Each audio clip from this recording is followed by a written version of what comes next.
Le Seigneur est ressuscité. Alléluia.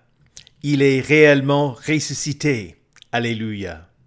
Des cris de triomphe et de délivrance s'élèvent des tentes des justes. La main droite agit avec puissance. La main droite de l'Éternel est élevée. La main droite agit avec puissance. Je ne mourrai pas, je vivrai, et je raconterai ce que l'Éternel a fait. La pierre qu'ont rejetée ceux qui construisaient est devenue la pierre angulaire. C'est l'œuvre de l'Éternel, et c'est un prodige à nos yeux. Voici le jour que l'Éternel a fait. Qu'il soit pour nous un sujet d'allégresse et de joie. Au nom du Père et du Fils et du Saint-Esprit. Amen. Confessons nos péchés. Dieu Tout-Puissant, Père miséricordieux, je confesse devant toi, moi, pauvre et misérable pécheur, toutes mes iniquités et mes péchés par lesquels je t'ai offensé et mérité ta juste colère et ton châtiment, dans le temps et dans l'éternité. Je m'en repens de tout mon cœur. Je regrette sincèrement de les avoir commis, et je te supplie, par ta grâce infinie, et par les souffrances amères et la mort innocente de ton Fils bien-aimé, Jésus-Christ, mon Seigneur, de m'accorder ta grâce et ta miséricorde. Amen. Dans sa miséricorde, le Dieu Tout-Puissant a livré son Fils unique à la mort pour vous. En son nom, il vous pardonne toutes vos fautes. À ceux qui croient en Jésus-Christ, il donne le droit de devenir enfants de Dieu et leur donne son Saint-Esprit. Que Dieu, qui a commencé cette bonne œuvre en nous, la poursuivre jusqu'à son terme, jusqu'au jour de notre Seigneur Jésus-Christ. Allez en paix. Vous êtes pardonnés tous vos péchés. Jésus est mort et il est ressuscité. Et il vous ressuscitera au dernier jour. Allez en paix. Amen. Prions. Dieu Tout-Puissant, qui par ton Fils unique, Jésus-Christ, a vaincu la mort et nous a ouvert la porte de la vie éternelle. Accorde-nous, qui fêtons dans la joie sa résurrection, d'être ressuscités de la mort, du péché, par ton Esprit vivifiant, par Jésus-Christ, ton Fils, notre Seigneur, qui vit et règne avec toi et le Saint-Esprit, un seul Dieu, maintenant et pour les siècles des siècles. Amen. Écoutez avec respect et recueillement les lectures pour cette fête de Pâques. Tout d'abord dans l'Ancien Testament, dans le livre du prophète Ésaïe, au chapitre 25, les versets 6 à 9. Sur cette montagne, l'Éternel, le Maître de l'univers, prépare pour tous les peuples un festin de plats succulents, un festin de bon vin, de plats succulents pleins de moelle, de bon vin clarifié. Sur cette montagne, il détruira le voile qui est tendu sur tous les peuples, la couverture qui est déployée sur toutes les nations. Il engloutira la mort pour toujours. Le Seigneur l'Éternel essuiera les larmes de tous les visages, il fera disparaître de la terre la honte de son peuple. Oui, l'Éternel l'a décrété. On dira ce jour-là, voici notre Dieu, celui en qui nous avons espéré et qui nous sauve. C'est l'Éternel, c'est en lui que nous avons espéré. Soyons dans l'allégresse et réjouissons-nous de son salut. Ici prend fin la lecture de l'Ancien Testament.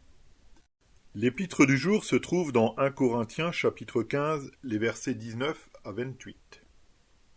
Si c'est pour cette vie seulement que nous espérons en Christ, nous sommes les plus à plaindre de tous les hommes. Mais en réalité, Christ est ressuscité, précédant ainsi ceux qui sont morts. En effet, puisque la mort est venue à travers un homme, c'est aussi à travers un homme qu'est venue la résurrection des morts. Et comme tous meurent en Adam, de même aussi tous revivront en Christ, mais chacun à son propre rang, Christ en premier, puis ceux qui appartiennent à Christ lors de son retour. Ensuite viendra la fin, quand il remettra le royaume à celui qui est Dieu et Père, après avoir anéanti toute domination, toute autorité et toute puissance. En effet, Il faut qu'il règne jusqu'à ce qu'il ait mis tous ses ennemis sous ses pieds. Le dernier ennemi qui sera anéanti, c'est la mort. Dieu en effet a tout mis sous ses pieds. Mais lorsque Dieu dit que tout lui a été soumis, il est évident que c'est à l'exception de celui qui lui a soumis toutes choses. Lorsque tout lui aura été soumis, alors le Fils lui-même se soumettra à celui qui lui a soumis toutes choses, afin que Dieu soit tout en tous. Ici prend fin la lecture de l'Épître. Écoutez enfin l'Évangile dans Marc, chapitre 16, les versets 1 à 8. Lorsque le sabbat fut passé, Marie de Magdala, Marie la mère de Jacques et Salomé achetèrent des aromates afin d'aller embaumer Jésus. Le dimanche, elles se rendirent au tombeau de grand matin, au lever du soleil. Elles se disaient entre elles, « Qui nous roulera la pierre qui ferme l'entrée du tombeau ?» Mais quand elles levèrent les yeux, elles s'aperçurent que la pierre, qui était très grande, avait été roulée.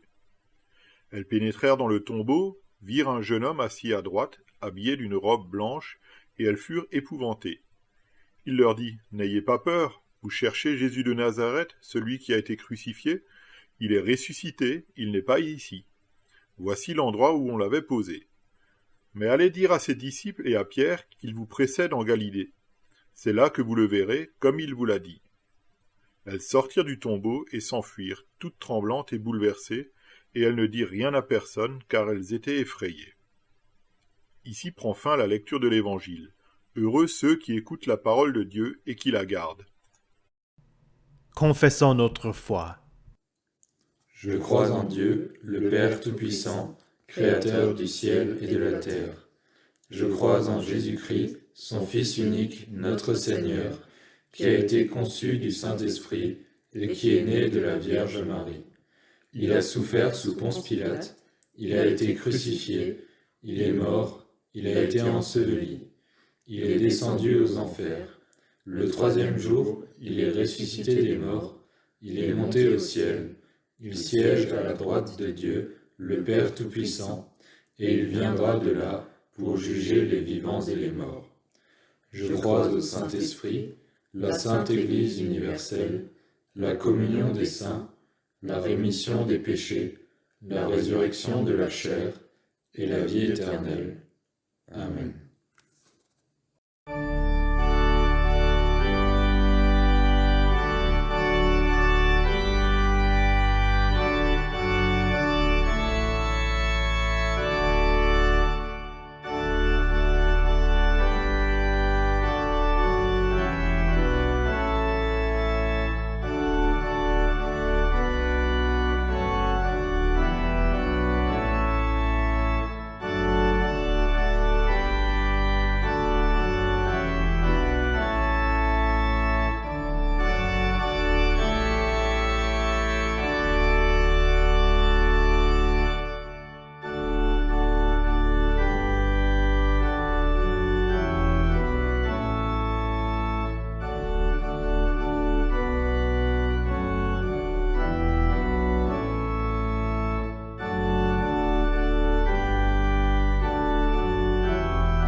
Prions.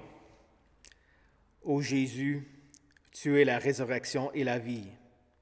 Tu promets que quiconque croit en toi vivra, même s'il meurt.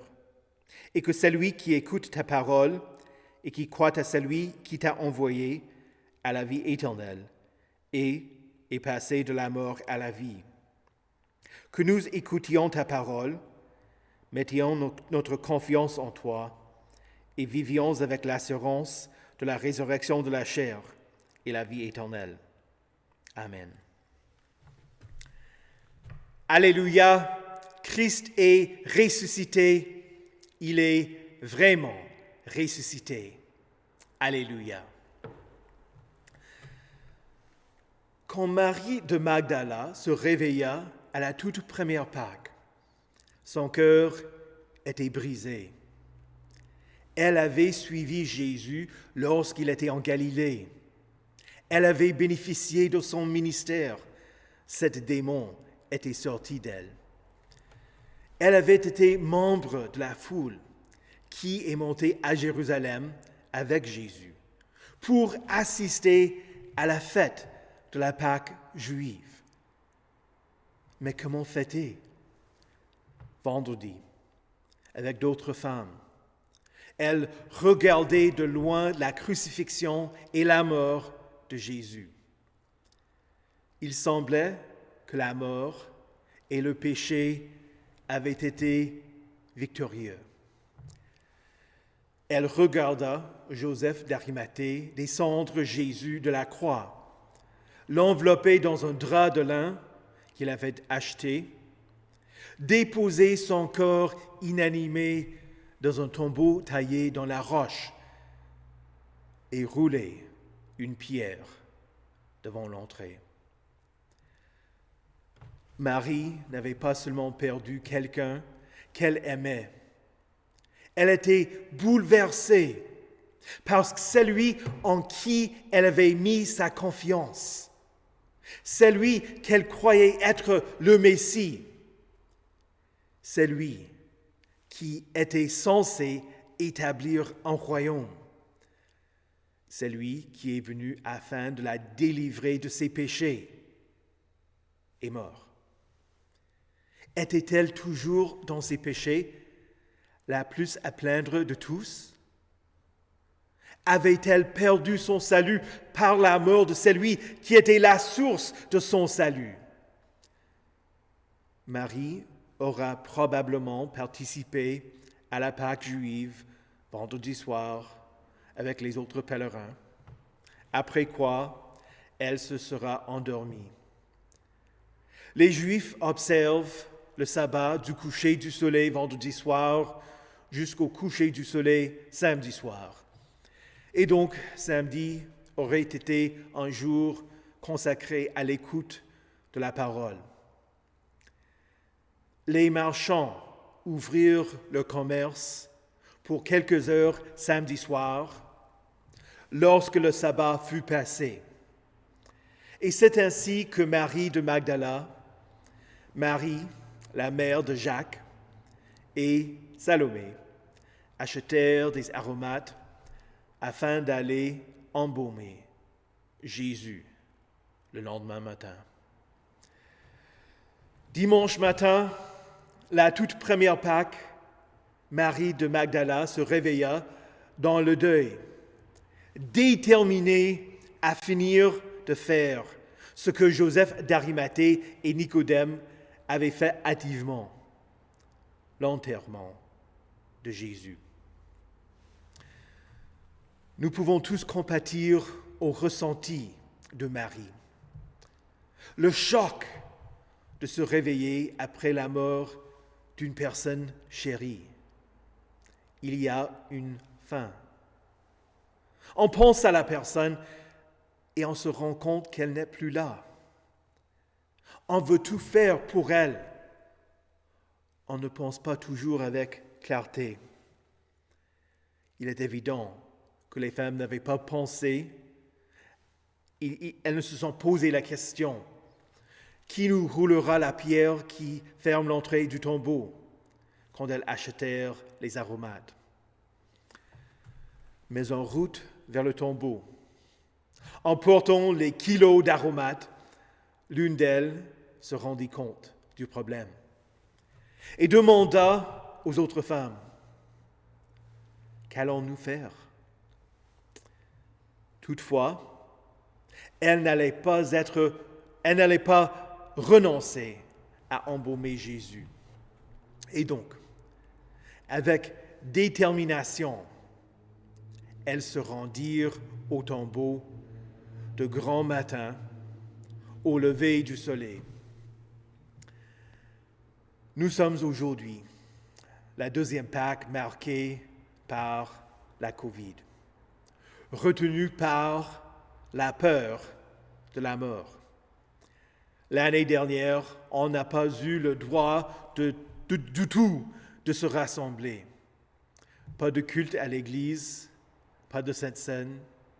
Peut-être que vous ayez fait la grasse matinée et commencé l'enregistrement du culte un peu plus tard en pyjama.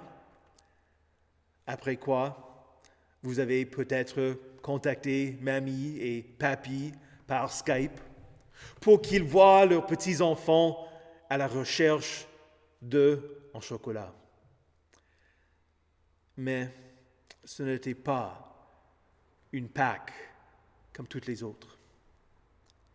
Cette année, nous sommes revenus ici pour le culte, mais il y a 2 cultes pour respecter les consignes du gouvernement et il y a toujours certains qui sont éloignés de leur lieu de culte. On se voit, mais le masque couvre le visage des autres. Il n'y a pas de bisous. Les membres de la même famille se croisent lorsque ceux qui sont venus au culte à 9h partent et les autres arrivent pour le culte à 10h. Nous ne buvons pas tous à la même coupe quand nous recevons la scène. Il n'y a pas de grand repas familial. Il y aura de nouveau des contraintes pour voyager. Cette année, nous célébrons la résurrection et ont été touchés par la peur de la mort, sachant que certains ne sont plus ici et constatant que d'autres auraient pu ne pas être parmi nous. Nous pouvons nous plaindre de ce qui nous a été enlevé, de ceux qui nous ont été enlevés par la mort. Mais la bonne nouvelle de Pâques, c'est que nous sommes ici pour célébrer ce qui a été enlevé. Les femmes, quand elles levèrent les yeux, s'aperçurent que la pierre qui était très grande avait été roulée. Non pas pour que Jésus puisse s'échapper du tombeau, mais pour que les gens voient que Jésus n'y était plus. L'ange dit aux femmes, « N'ayez pas peur. Vous cherchez Jésus de Nazareth, celui qui a été crucifié. Il est ressuscité. Il n'est pas ici. Voici l'endroit où l'on avait déposé. » Elles virent que Jésus n'y était plus, mais que le drap de lin y était toujours. Le drap y était pour témoigner que le corps n'avait pas été volé. Mais Marie ne crut pas la parole de l'ange.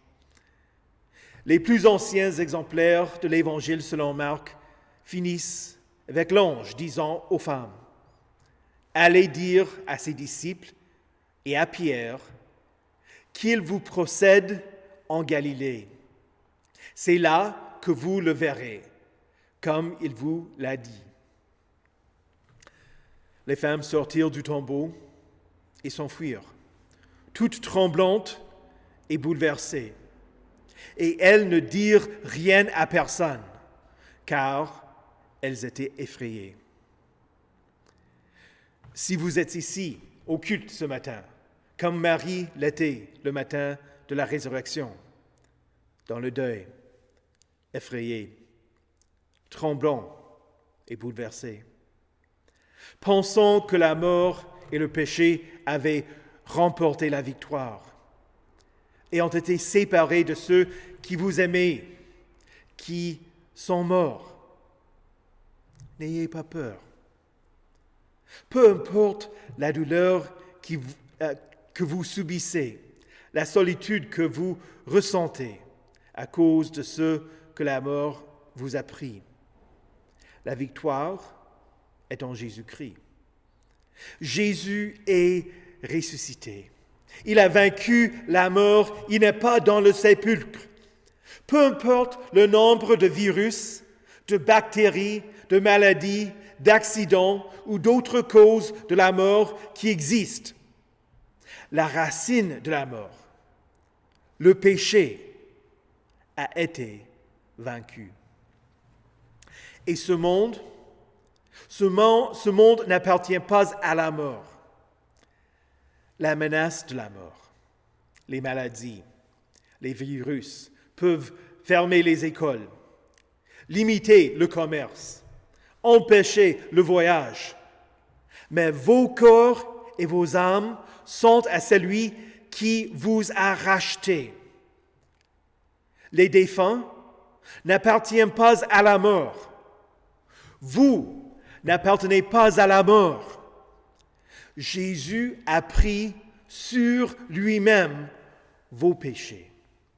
Il est mort et il est ressuscité pour votre justification. Jésus détient les clés de la mort et du séjour des morts. Nous ignorons pourquoi certains manuscrits finissent après le verset 8, mais la fin plus longue de Marc se poursuit en disant « Ressuscité le dimanche matin, Jésus apparut d'abord à Marie de Magdala, dont il avait chassé 7 démons. » Jean écrit dans son évangile que Marie se retourna et vit Jésus debout. Mais elle ne savait pas que c'était lui. Elle ne fit pas le rapprochement. Jésus lui dit, « Femme, pourquoi pleures-tu? Qui cherches-tu? » Pensant que c'était le jardinier, elle lui dit, « Seigneur, si c'est toi qui l'as emporté, dis-moi où tu l'as mis et j'irai le prendre. » Jésus lui dit, « Marie. » C'est ainsi qu'elle reconnut son Sauveur. Enfin, Marie vit que son Sauveur était vivant. Ses craintes disparurent. Elle n'avait rien perdu, mais elle avait tout reçu. Elle avait une place dans son royaume où rien ne pouvait la séparer de l'amour de Dieu manifesté en Jésus-Christ, son Seigneur. Marie. Dieu vous appelle individuellement. N'aie pas peur, car je t'ai racheté. Je t'ai appelé par ton nom. Tu m'appartiens. Il fait pour vous ce qu'il a fait pour Marie. Il a fait la même chose pour les saints qui se reposent de leurs travaux. Il vous connaît. Il vous aime. Il inscrit votre nom dans le livre de vie de l'agneau. Il fait de vous des héritiers d'un royaume plein d'amour, plein de miséricorde. Il vous a appelé à être siens par le saint baptême. Vous avez été unis à lui et vous ressusciterez par une résurrection semblable à la sienne. Même si les circonstances de cette vie vous isolent d'autres gens, vous n'êtes pas seul. Quand Dieu vous a appelé par votre nom et mis son nom sur vous, quand vous avez été baptisés au nom du Père, du Fils et du Saint-Esprit, il vous a tout donné. Et quand il reviendra plein de gloire, il vous appellera de la tombe. Il vous fera sortir de vos tombes. Vous ressusciterez de la mort. Vous ressusciterez à la vie éternelle. Amen. Alléluia, Christ est ressuscité. Il est vraiment ressuscité. Alléluia. Prions. Seigneur Dieu, Tout-Puissant et éternel, Père de notre Seigneur Jésus-Christ, nous te remercions et te louons pour les grands bienfaits qu'il nous est donné de célébrer aujourd'hui. Tu n'as pas épargné ton Fils unique, mais l'as livré pour nos péchés, pour qu'il détruise la puissance de la mort et de l'enfer. Et tu l'as délié les liens de la mort en le ressuscitant le troisième jour. Tu n'as pas permis que ton Fils voie la corruption, mais tu as voulu proclamer aux yeux de tous sa victoire sur tous nos ennemis. Seigneur Jésus, doux Maître et Sauveur du monde, nous te rendons grâce pour ta glorieuse résurrection par laquelle tu as anéanti la puissance du péché, le pouvoir de la mort et de l'enfer, et mis en évidence la vie et l'immortalité. Saint-Esprit de Dieu, Esprit de consolation, à toi aussi vont nos louanges et notre reconnaissance. Par ta divine puissance, tu as fait publier dans l'Église chrétienne le glorieux message de la résurrection de notre Seigneur Jésus-Christ. Et tu nous as rendus participants des trésors de grâce, de justice et de salut qu'il nous a acquis au prix de ses souffrances et de sa mort innocente, et par sa résurrection triomphante. Christ est mort pour nos péchés. Il est ressuscité pour notre justification. C'est pourquoi, Seigneur notre Dieu, accorde-nous aujourd'hui la vraie joie de Pâques, dans la certitude de notre justification et la bienheureuse assurance de notre résurrection au dernier jour pour la vie éternelle. Ô notre Père céleste, toi qui possèdes la vie et l'immortalité, enseigne-nous à envisager la mort sans effroi, à diriger sans cesse notre regard vers notre héritage, qui ne peut ni se corrompre, ni se souiller, ni se flétrir, et qui nous est réservé dans les cieux. Apprends-nous aussi, dès ici-bas, à marcher en citoyens des cieux, d'où nous attendons le Sauveur et le Seigneur de gloire. Accorde-nous la grâce de mourir sans cesse au péché, puisque ton Fils est mort à cause d'eux, et de ressusciter dès maintenant avec lui, pour vivre par ta grâce d'une vie nouvelle. Aide-nous, Seigneur, à t'offrir ainsi nos corps et nos âmes, en sacrifice vivant, saint et agréable à tes yeux. Répands sur nous l'onction de ton Esprit Saint. Donne-nous un esprit de vigilance, de prière et d'obéissance, pour que nous croissions de jour en jour dans la grâce, dans l'attente où nous sommes de la bienheureuse résurrection. Exauce-nous, ô Dieu, notre Père céleste, au nom et par les mérites de Jésus-Christ, notre Rédempteur, qui veut que là où il est, nous y soyons aussi, pour que nous vivions éternellement avec lui, qui nous a enseigné à prier. Notre Père, qui es aux cieux, que ton nom soit sanctifié, que ton règne vienne, que ta volonté soit faite sur la terre comme au ciel. Donne-nous aujourd'hui notre pain de ce jour. Pardonne-nous nos offenses, comme nous pardonnons aussi à ceux qui nous ont offensés. Et ne nous laisse pas entrer en tentation, mais délivre-nous du mal. Car c'est à toi qu'appartiennent le règne, la puissance et la gloire, au siècle des siècles. Amen. Recevez la bénédiction de l'Éternel. Que le Seigneur vous bénisse et vous garde. Que le Seigneur fasse luire sa face sur vous et qu'il vous accorde sa grâce. Que le Seigneur tourne son visage vers vous et vous donne sa paix. Amen. Christ est ressuscité, il est vraiment ressuscité. Amen.